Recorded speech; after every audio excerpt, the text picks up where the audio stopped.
Muito bem, estamos iniciando não somente mais um trimestre, mas estamos iniciando também o ano de 2022. Eu desejo a você e sua família muita paz, saúde e prosperidade em Cristo e que possamos aprender ainda mais da sua santa e bendita Escritura e colocá-la em prática com o poder que há no nome de Jesus e pela autoridade do Espírito Santo. Então, o título dessa revista, A Supremacia das Escrituras, a inspirada, inerrante e infalível Palavra de Deus. Então, nós teremos 13 aulas aqui maravilhosas para o nosso fortalecimento da nossa fé e nós vamos começar com a lição de número 1, onde o título A Autoridade da Bíblia. E o nosso textual se encontra no Salmo 119, versículo 1, que diz: Bem-aventurados que trilham caminhos retos e andam na lei do Senhor. Verdade prática, a Bíblia Sagrada é a autoridade final da nossa regra de fé e prática. Então você vai observar que as revistas agora, né, elas têm uma nova configuração, uma nova roupagem.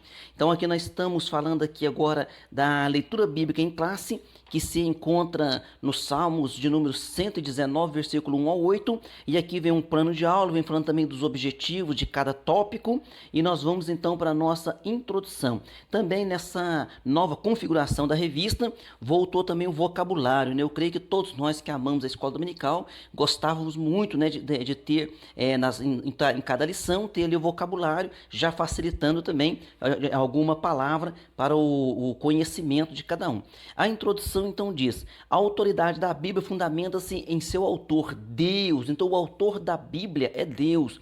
Alguém vai dizer: pastor, mas foram homens. Claro que foram homens, foram cerca de 40 homens, num espaço de 1.600 homens, 1.600 anos, e homens de classe, posição diferente e também em lugares diferentes, escreveram, estavam em culturas diferentes, como Daniel na Babilônia, e ao mesmo tempo estava Jeremias no cativeiro ali no cativeiro de Israel, e ao mesmo tempo que foram conterrâneos, o profeta Ezequiel, por exemplo, no cativeiro da Babilônia. Então, um no palácio, o outro no cativeiro, e o outro no cativeiro também, mas em Israel. Então, olha o poder que há nas Escrituras, porque você olha as Escrituras e você percebe que tem uma harmonia, é o mesmo autor. Então, primeira parte, a origem da Bíblia e a revelação divina. Então, no item 1, a origem da Bíblia.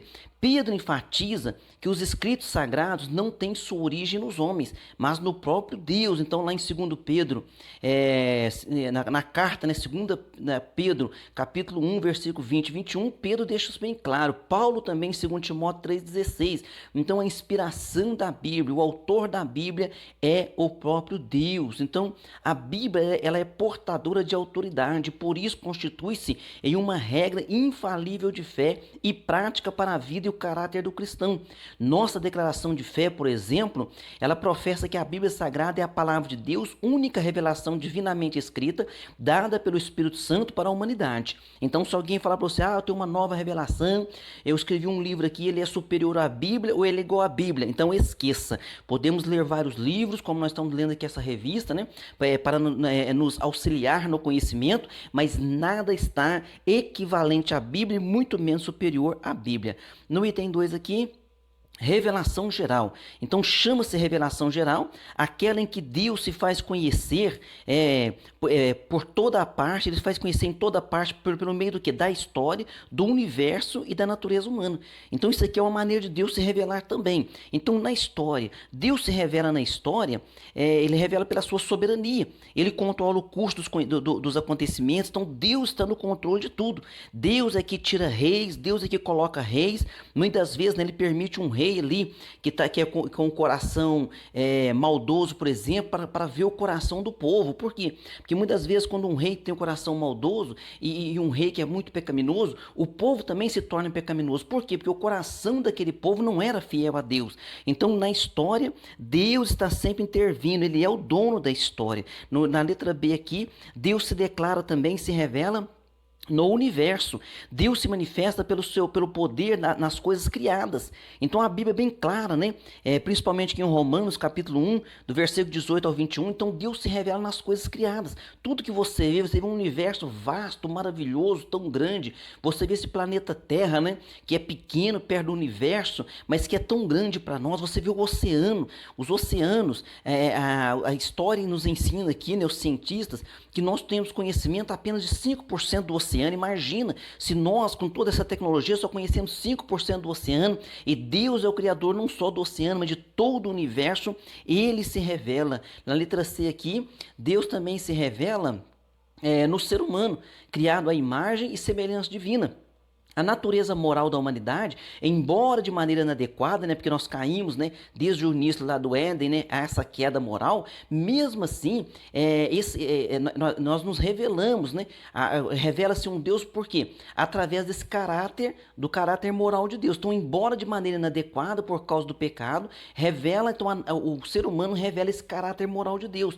O próprio filósofo Descartes, ele fala sobre isso, ele faz ali no seu posicionamento, né, ele afirma que Deus existe. Por quê? Porque quando nós procuramos fazer as coisas perfeitas e ser perfeito, então ele diz o seguinte: de onde vem essa consciência de perfeição em nós, sendo que nós temos consciência que somos imperfeitos? Então todo ser humano tem consciência que é imperfeito. Então por que nós buscamos a perfeição? Então ele chega à conclusão de que nós fomos criados por Deus, e um Deus que é perfeito. É por isso que nós procuramos essa perfeição. E pela Bíblia Sagrada nós entendemos que a perfeição de Deus chama-se Jesus Cristo, porque ele perdoa os nossos pecados, né? E nos torna o quê? E nos torna filhos de Deus através do poder que há no seu sangue. Na parte 3, no item 3 aqui, revelação especial. Então tem a revelação geral, né? E tem a revelação especial. Qual é a revelação especial? Então Deus na criação, ele mostra que toda a criação mostra que é um Deus, porque a criação é perfeita. E outra coisa, como o planeta Terra, né? Ele é um sistema fechado, né? Através da sua atmosfera. Então todo cientista entende isso aí, que todo sistema fechado, ele teria que chegar a ser caótico.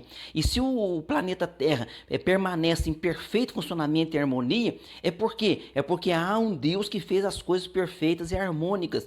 Agora, qual é a revelação especial? A revelação especial de Deus, se por um lado a revelação geral denuncia a culpa, geral denuncia a culpa humana em rejeitar o conhecimento acerca de Deus, né? A revelação especial oferece redenção para os perdidos pecadores. Então essa revelação especial de Deus chama-se Jesus Cristo.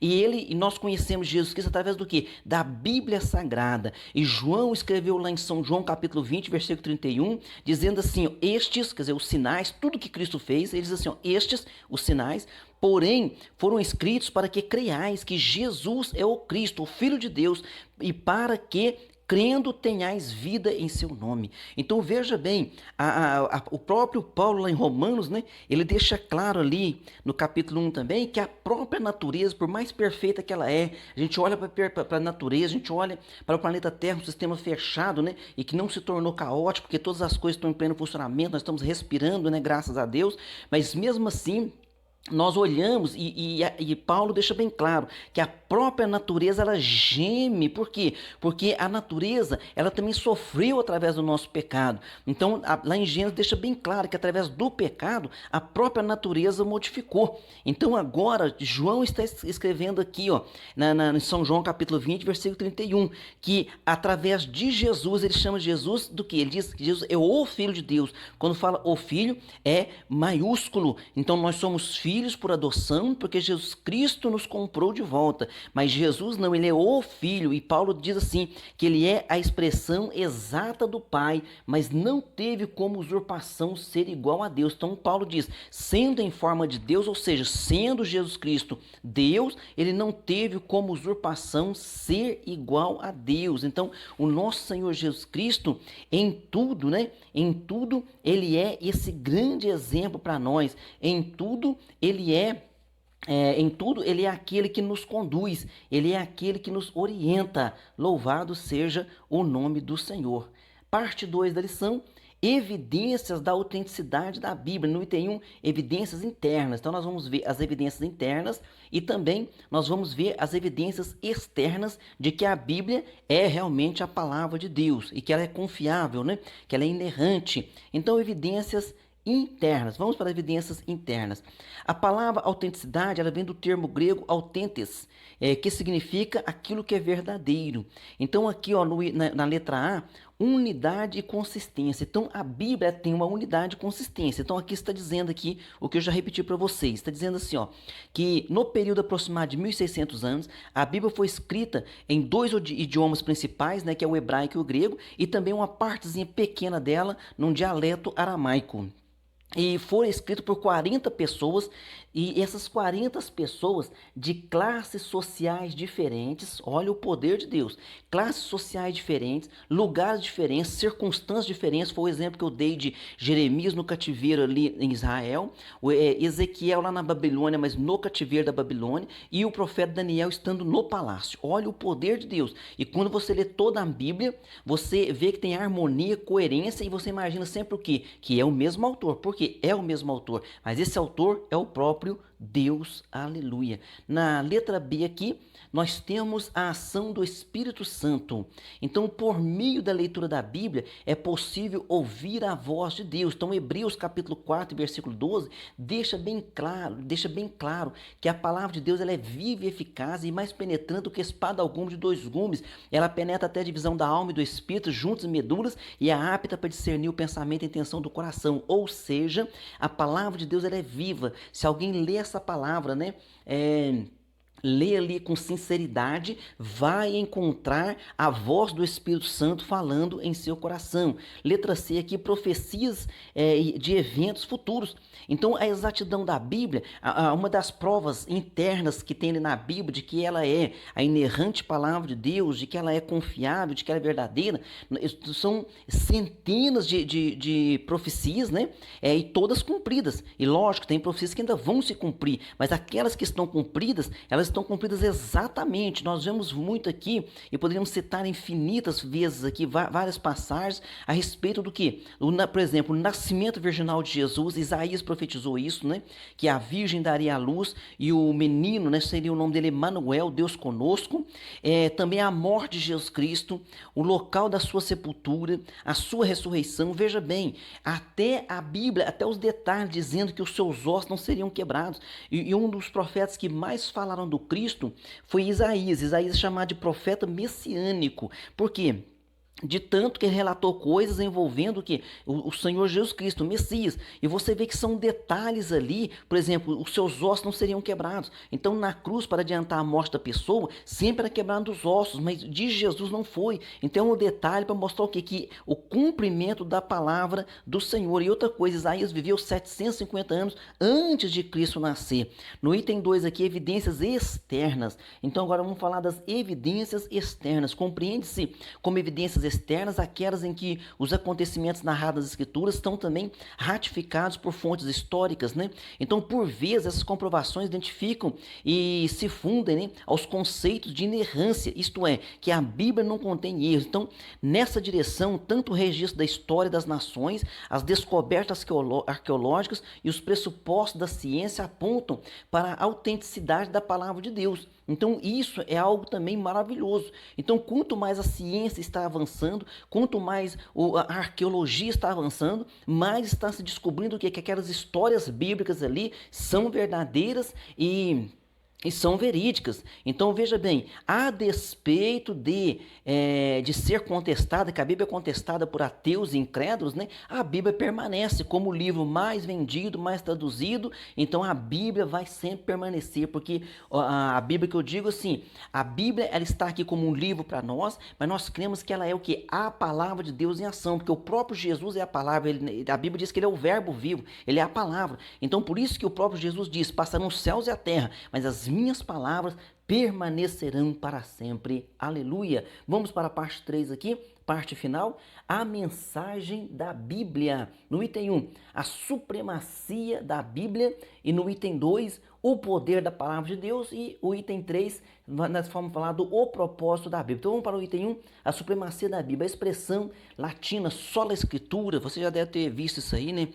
Pela internet afora, e também já ter ouvido nos ensinamentos. Sola escritura confirma o quê? Que somente as escrituras. Então nós somos guiados pela Bíblia Sagrada, viu? Então a Bíblia fornece o conhecimento essencial e indispensável à nossa comunhão com Deus e com o nosso próximo. Assim sendo, não necessitamos de uma nova revelação extraordinária para a nossa salvação e o nosso crescimento espiritual. Então, cuidado com os modismos, com as novidades que surgem com homens, né, que se auto-identificam, né? Ah, eu sou isso, eu sou aquilo, eu tenho uma revelação especial, eu faço milagre. Corra disso.